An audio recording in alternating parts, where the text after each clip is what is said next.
The Colgate Rochester Crozer Divinity School has trained Christian clergy for 200 years. But at the height of the civil rights era, this landmark seminary was forever changed. On March 2nd, 1969, 19 students entered the main academic building and locked and chained the doors in protest. We have no other recourse but to man the barricades. The building will not be given up until the demands are met in full.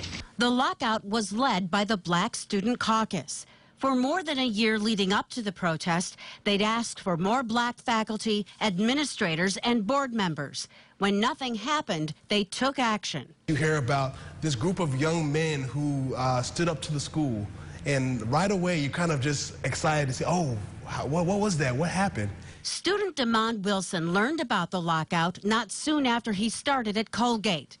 The assassination of Martin Luther King Jr. on April 4, 1968 served as a catalyst for the black seminarians. He was so inspired by the students who came before him, he made this documentary about the lockout. It includes firsthand accounts, newspaper clippings, and TV reports from that era.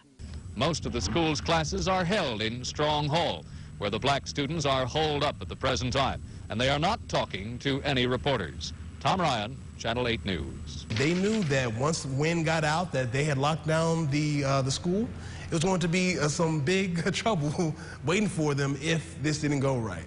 The lockout lasted 19 days. We're here today in full support. With the blessing of black ministers in Rochester and many white students on campus. By the time it was over, the school had committed to a black church studies program, the first of its kind in the country, and now a staple in seminaries across the U.S. Because of the situation, we have a whole new branch of learning and academia that's been opened up. It was just amazing to me. All of the students who staged the lockout went on to become leaders in social justice, civil rights, and the black church. 10 are still alive and practice ministry to this day. The Colgate students who staged the lockout were motivated by their own desire to lead their communities, and the black church was central to their mission. They also revered Dr. Martin Luther King Jr., who visited the school in Rochester in 1962 and whose parents helped raise money for the scholarship program at Colgate in their son's name. King was a graduate of Crozer Theological Seminary in Chester, Pennsylvania, which later merged with Colgate Rochester.